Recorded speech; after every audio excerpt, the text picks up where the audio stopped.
हमने कल पढ़ा था भाग 1, ये पढ़ चुके हैं हम, और एक भाग 2, कल ही हमने भाग 2 पढ़ा था। इसके अंदर हमने पढ़े हैं 1 से लेके 4 तक के आर्टिकल्स, ठीक है। और इसमें हमने पढ़े 5 से 11 तक के आर्टिकल्स, ठीक है, 5 से 11 तक के आर्टिकल्स। तो कौन कौन से पढ़े थे हमने इसमें? 5 में हमने पढ़ा था प्रारंभ से नागरिकता,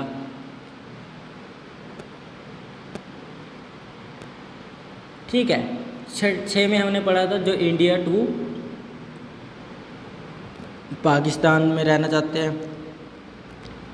ठीक है। कब तक डेट दी थी उनको? 19 जुलाई 1948, जिसको हम क्या बोल देते हैं? परमिट रूल, परमिट रूल, ठीक है। उसके बाद हमने कराया था 7 आर्टिकल में हमने बताया था जो पाकिस्तान यानी कि इंडिया से पाकिस्तान चले गए हैं। कब चले गए थे? 1 मार्च 1947, यानी कि आज़ाद होने से पहले पाकिस्तान चले गए। अब वो अगर इंडिया में रहना चाहते हैं तो इंडिया में उनको भी नागरिकता दी जाएगी, लेकिन कब तक आ सकते हैं? 19 जुलाई 1948 तक आ सकते हैं, ठीक है। 8 में हमने कहा था जो भी व्यक्ति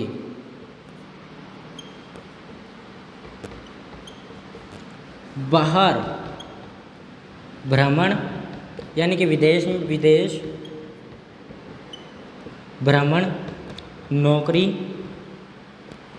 या विवाह, यहाँ तक तो आपका सीमित है भी। आप यहाँ तक का वहाँ पे कर सकते हो, शादी कर सकते हो, नौकरी कर सकते हो, भ्रमण कर सकते हो, घूमने जा रहे हो, लेकिन जब तक आप वहाँ पे विवाह और नौकरी और भ्रमण तक के लिए वहाँ पे हो ना, तब तक क्या है? तब तक आपकी नागरिकता कोई नहीं छीन सकता।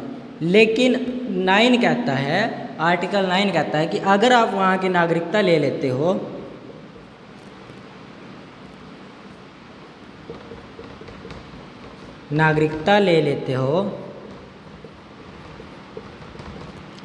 तो भारत की नागरिकता खत्म हो जाएगी।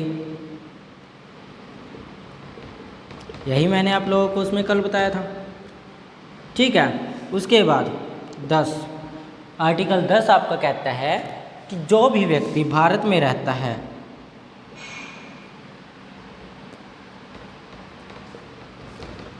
उसकी नागरिकता नहीं छीनी जाएगी,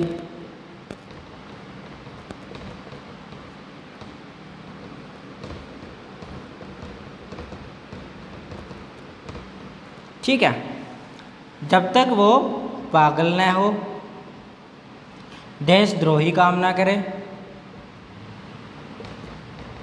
देशद्रोही कोई काम ना करे, किसी देश को उल्टा कह दिया, कुछ कह दिया, गलत कह दिया, तब तक उसकी क्या है? नागरिकता कोई नहीं छीन सकता। और 11 में हमने बात की थी कि नागरिकता के ऊपर कानून कौन बना सकता है? गृह मंत्रालय, लेकिन उसको पास कौन करेगा? सांसद। पास कौन करेगा? सांसद। अब गृह मंत्रालय अपने पास से लागू नहीं कर सकता, ठीक है। यहाँ तक मैंने आप लोगों को कल करा दिया था। चलिए अब इससे आगे बढ़ते हैं। इससे आगे क्या आता है? नागरिकता यानी कि नागरिकता ली कैसे जाती है, उसके कौन कौन से तरीके हैं, ठीक है। कहाँ से लाया गया? और नागरिकता ब्रिटेन। कहाँ से लाया गया है? ब्रिटेन। PDF आप लोगों को इस नंबर में मिलेगी 24624, मैसेज करना ओनली, ठीक है। आगे चलते हैं। नागरिकता के तरीके, नागरिकता लेने के तरीके, ठीक है। भाग 3 बाद में करते हैं, पहले नागरिकता लेने के तरीके देख लेते हैं, ठीक है।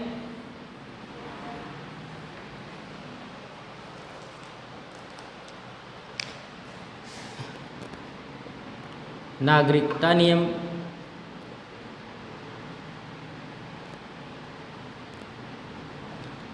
नागरिकता अधिनियम लागू कब हुआ था? अधिनियम 1955। ठीक है, कब हुआ था? 1955 में लागू हुआ था। इसमें संशोधन कहाँ कहाँ पे हुए हैं? 1986 के 1992 में। ठीक है, उसके बाद हुआ है 2003, उसके बाद 2005, उसके बाद 2019। इतने संशोधन हो चुके हैं नागरिकता में। अब कैसे हुए, कहाँ पे हुए और कब हुए, ये सब हम देखते हैं। सबसे पहला तरीका है नागरिकता लेने का जन्म के आधार पर। जन्म के आधार पर, जन्म के आधार पर कैसे ली जाती है? ठीक है, आपके पिता इंडियन होने चाहिए। क्या होने चाहिए? आपके पिता इंडियन होने चाहिए। और पहले क्या था ना, किसी को भी नागरिकता मिल जाती थी। पहले क्या था? किसी को भी नागरिकता मिल जाती थी। लेकिन 1986 में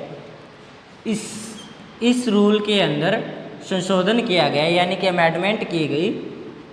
संशोधन को हम अमेंडमेंट कहते हैं, constitution amendment act, CAA, constitution amendment act.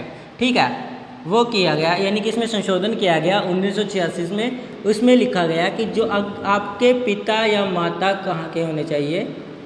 India के होने चाहिए। ठीक है, माता या पिता कोई भी हो, आपका कहाँ से होना चाहिए? इंडिया से होना चाहिए। क्यों संशोधन किया गया? क्योंकि कब कोई भी आता था, ठीक है, कोई भी इंसान हो, वो आगे यहाँ पे अपने बच्चे को किसी को भी जन्म दे देता था, चाहे भारत का हो, चाइना हो, भारत का हो, ठीक है, अमेरिका, कहीं का भी हो, वो आके यहाँ पे बच्चे को जन्म दे देता, तो उसको नागरिकता कहाँ की मिल जाती थी? भारत की नागरिकता मिल जाती थी। किसके आधार पर? जन्म के आधार पर। तो क्या हुआ, वहाँ से पाकिस्तान से भी, जैसे पाकिस्तान जैसे देश से भी काफ़ी लोग यहाँ पे आए, उनका बच्चा यहाँ पे गलती से पैदा हो गया, ठीक है, और उनको भी नागरिकता देनी पड़ती थी। तब इसमें संशोधन किया गया, कहा गया कि अगर आपके माता या पिता में से कोई एक इंडियन है तो आप लोगों को इंडिया की नागरिकता दी जाएगी। ठीक है, तो आपको इंडिया की नागरिकता दी जाएगी। उसके बाद दूसरा आपका, पहली तो आपकी यही होगी जन्म के आधार पर, दूसरी होती है आप लोगों की वंश के आधार पर। कौन सी होती है? वंश के आधार पर, डिसेंट।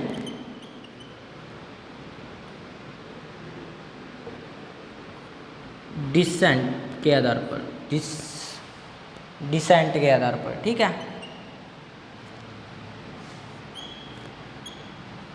पहले इसमें क्या था कि पिता के, जो पिता का पिता है ना, उसके आधार पर आपको नागरिकता मिलेगी। क्या होगा?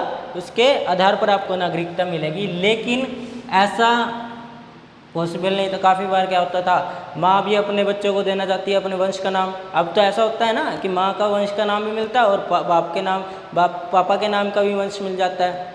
ठीक है, जैसे सरनेम हो गया।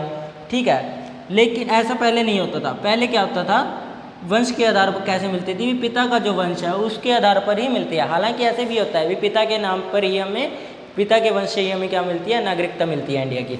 लेकिन 1992 में कहा गया कि माता या पिता दोनों के वंश के आधार पर मिल सकती है।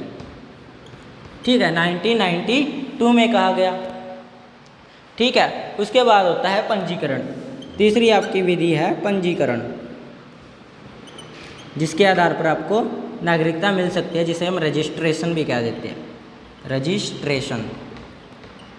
ठीक है, इसमें कैसे मिलेगी आप लोगों को?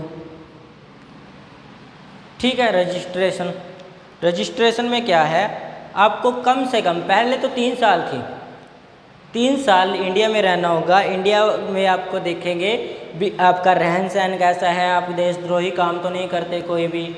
ठीक है, ऐसे ही आप लोगों को देखेंगे 3 महीने तक की, 3 साल तक। ठीक है, लेकिन उसका टाइमिंग अकॉर्डिंग आपको 7 साल कर दिया गया। उसका टाइम पीरियड कितना कर दिया गया? 7 ईयर्स। ठीक है, और आपको इंडिया में ही विवाह करना होगा। क्या करना होगा, विवाह करना होगा। बच्चे भी आपके इंडिया में ही होने चाहिए, ठीक है। लेकिन क्या हुआ 2014 में क्या कर दिया गया कि जो 2014 से पहले जो इंडिया से बाहर रह रहे हैं, क्या कर रहे हैं, इंडिया से बाहर रह रहे हैं, उन्हें कॉन्स्टिट्यूशन अमेंडमेंट एक्ट के तहत, CAA के तहत उन्हें भी इंडिया की नागरिकता दी जाएगी, ठीक है। उन्हें भी क्या कर दिया जाएगा, इंडिया की नागरिकता दी जाएगी, ठीक है।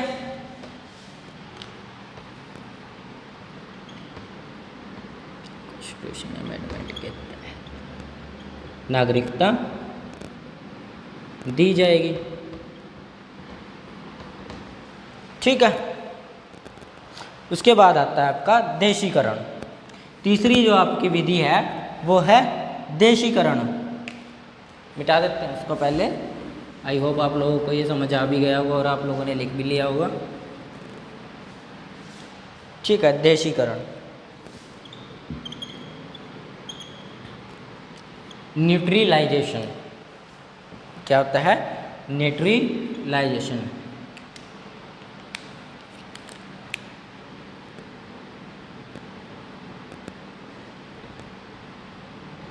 ठीक है। इसमें क्या है, आपको कोई ना कोई एक साहित्य आना चाहिए, इंडिया का कोई ना कोई एक साहित्य आना चाहिए, ठीक है। उसके बाद है आप लोगों को एक कला आनी चाहिए, या तो इंडिया की कोई कला आती हो या साहित्य आता हो कोई भी, ठीक है, या फिर आपको विज्ञान आता हो, या तो आप क्या हो, एक वैज्ञानिक हो, ठीक है। दूसरा भारतीय भाषा आनी चाहिए, क्या आना चाहिए, एक भारतीय भाषा। अब भारतीय भाषा ये थोड़ी ना है जैसे कि भोजपुरी होगी, भोजपुरी में भी काफ़ी सारी हो जाती है, लेकिन हरियाणा होगी, हरियाणा के अंदर तो कोई एक ही भाषा है ज़्यादातर, कई लोग हरियाणवी भी बोल लेते हैं, कहीं हिंदी बोल लेते हैं, ठीक है, पंजाबी भी बोली जाती है हरियाणा में। ये सब क्या होती है, हमारी भारतीय भाषा। लेकिन भोजपुरी के ही काफ़ी सारे पार्ट्स हो जाते हैं, वो भाषा में नहीं गिना जाएगा। इंडिया की कुल टोटल 14 भाषाएँ मेन है, ठीक है, इंडिया की 14 भाषाएं मेन है। आपको कोई ना कोई एक भारतीय भाषा आनी चाहिए, ठीक है। और कम से कम आप लोगों को 10 साल तक इंडिया के अंदर रहना पड़ेगा, 10 साल तक आपको इंडिया के अंदर रहना पड़ेगा, ठीक है। ये थी आपकी चौथी विधि। उसके बाद आती है आप लोगों की पांचवी विधि। पांचवी विधि में क्या होता है,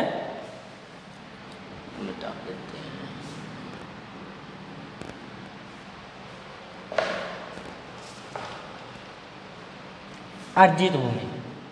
पांचवी होती है आप लोगों की अर्जित भूमि। स्पेलिंग देख लेना, मिस्टेक हो सकती है। अर्जित भूमि, हिंदी में मेरी स्पेलिंग ऐसे ही है, ठीक है, मिस्टेक हो ही जाती है। इसमें कहा गया कि अगर हम किसी भी बाहर के देश को इंडिया में मिलाते हैं, अगर किसी भी बाहरले देश को इंडिया में मिलाते हैं और या फिर इंडिया के किसी देश पर इंडिया से किसी देश पर कब्जा करते हैं, तो उसकी जो भूमि ली गई है, इंडिया के अंदर जिस देश को मिलाया गया है, वहाँ के लोगों को भी नागरिकता दी जाएगी, वहाँ के लोगों को भी नागरिकता दी जाएगी। जैसे हम लोगों ने 16 मई 1975 में सिक्किम को अपने देश की नागरिकता दी थी। सिक्किम को हमने 1975 में ही तो मिलाया था, ठीक है। वैसे ही ये थी आप लोगों की नागरिकता लेने की विधियाँ, यानी कि इंडिया की सिटीजनशिप लेने की विधियाँ। चलिए थोड़ा सा ओवरव्यू दे देता हूँ आप लोगों को इसका, एक बार ओवरव्यू दे देते हैं। पहले बात की हमने जन्म के आधार पर, ठीक है, जन्म के आधार पर कैसे, किसी को भी, लेकिन इसमें अमेंडमेंट किया गया 1986 में, ठीक है। क्या कहा गया, माता पिता में से किसी एक इंडिया का होना चाहिए, ठीक है। दूसरा आप लोगों को कहा गया वंश के आधार पर। वंश के आधार पर क्या था, पहले पिता के नाम पे आप लोगों का वंश चलता था, लेकिन 1992 में उसमें बदलाव करके कहा गया कि माता या पिता दोनों में से किसी के भी वंश के आधार पर आपको नागरिकता मिलेगी। ठीक है। तीसरा आप लोगों का था पंजीकरण, रजिस्ट्रेशन, जिसमें आपको इंडिया के अंदर 7 साल के लिए रहना पड़ेगा। ठीक है। उसके बाद सरकार देखेगी भी आपको नागरिकता देनी है या नहीं देनी है। उसके बाद चौथा आप लोगों का है देशीकरण, न्यूट्रलाइजेशन। ठीक है। उसके अंदर क्या है, आपको कोई एक साहित्य आना चाहिए, इंडिया का कोई भी एक साहित्य या फिर कला या फिर विज्ञान, इनमें से कोई एक आना चाहिए और भारतीय भाषा आनी चाहिए, और 10 साल तक आपको इंडिया में रहना होगा, तब जाके आपका होगा भी आप लोगों को नागरिकता देनी चाहिए या नहीं देनी चाहिए। 5वीं विधि आती है आपकी अर्जित भूमि।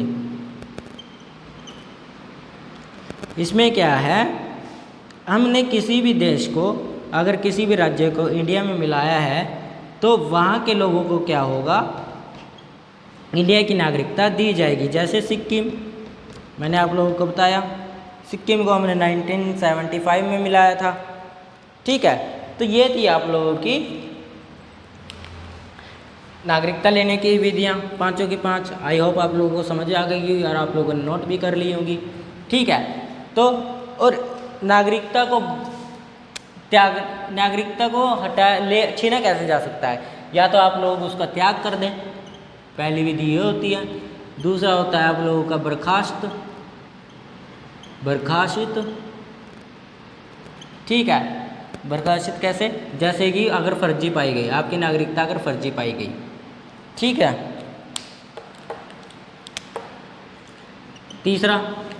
तीसरा आप लोगों की नागरिकता, या फिर आप पागल हो, ठीक है, या देशद्रोही कोई काम करते हो, तब आप लोगों की नागरिकता छीनी जाएगी।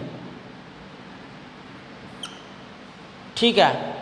चौथा होता है आप लोगों को वंचित, इसी को कहते हैं वंचित करना, आप लोगों को नागरिकों से वंचित कर दिया जाएगा। ठीक है। तो आप लोगों को आई होप समझ आ गया होगा, बाकी हम कल क्लास करेंगे।